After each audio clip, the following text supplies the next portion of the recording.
Eto na tayo. Kain na po tayo. Yan, oh, nakabukas yung ano.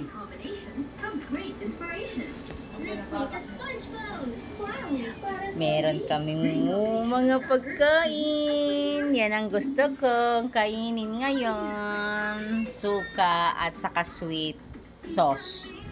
Para sa isaw-isaw ko at saka barbecue. Ayan, 'di ba? Tapos may malagkit pa kami. Yan. Ito.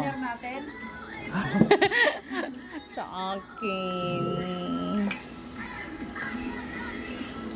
Ano yan?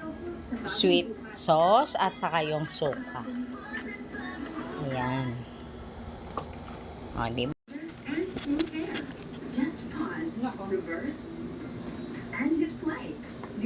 Sarap ng isaw, guys.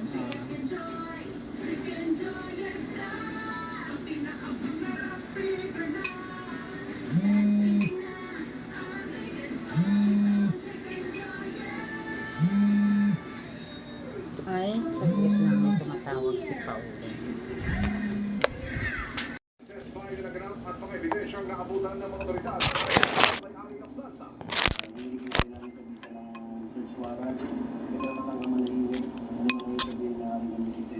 Oh, di ba ang sarap?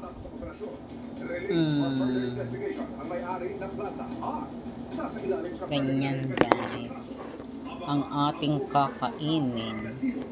Uy, ay bagim dagi dyan eh.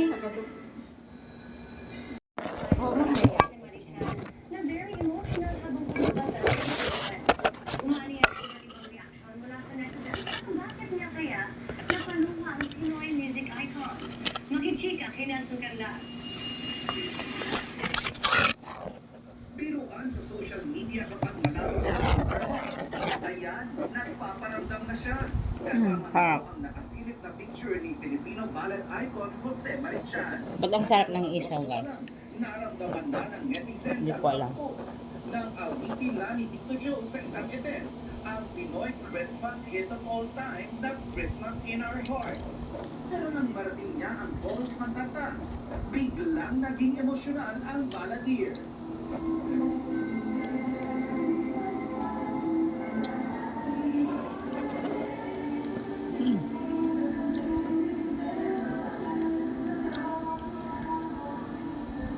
Sa tulong nito ng content creator na si Rod Magaro, makikita nila malalawa ang Filipino Chinese singer habang kumakanta.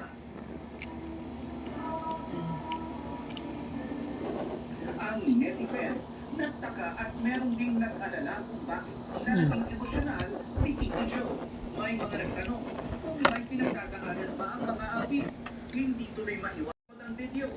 May mga nagpaabot din ng kanilang appreciation sa iconic singer. They were having their Christmas. Oh, di ba? Ganda-ganda na si Yasoy. Di ba? Na.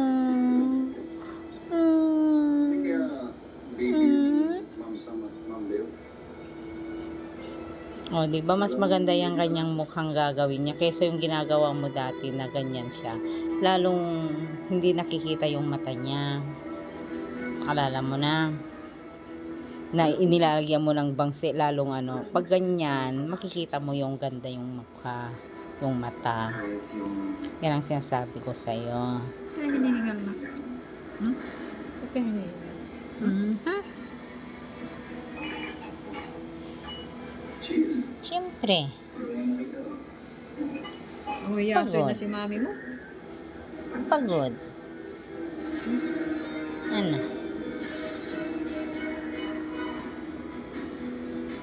Maganda naman ang kulay niya kasi yung kulay niya ay hindi siya brown kundi may mga ano siya. Oh, 'di ba ang cute yung mga Color, no? oo, May yung black, may may brown, brown. may gray. Kalimitan kasi yung aso ay ganito lang ang kulay niya.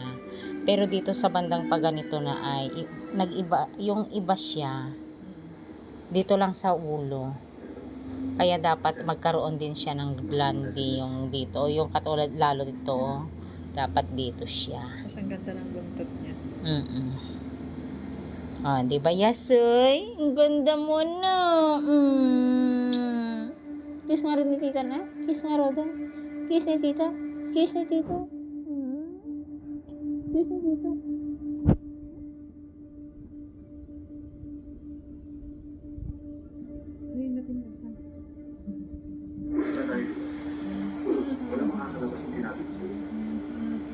Wala naman ako sinasabi na palashes ka.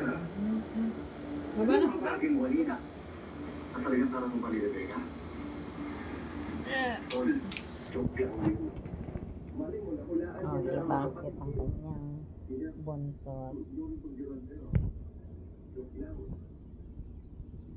Kabatchoy lang siya. Pupunta sa loob ng ano.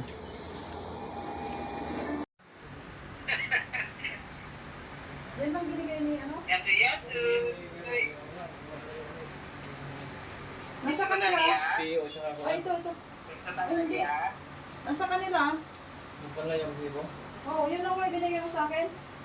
O yung ano kanina, yung pinakuha mo na Yasu! titikas nila. Kunin mo sa kanila yung kasi isa-isa. Dapat buo yung na binigay ni... Yasu, yasu. Baka nandiyan na sa loob ng truck. Sige na, babay na yasu. Babay na Babay daw. yasu. Babay na daw yasu. Una. Ayun, chicken. Anong chicken? Chicken daw, Tito Ed. Ala. Wala yung service niya eh. Babay yasu. O, babay na, Tito Ed. Babay, Tito Ed. O, ayan na, babay na siya. Umalis na. Umalis na. Umalis na.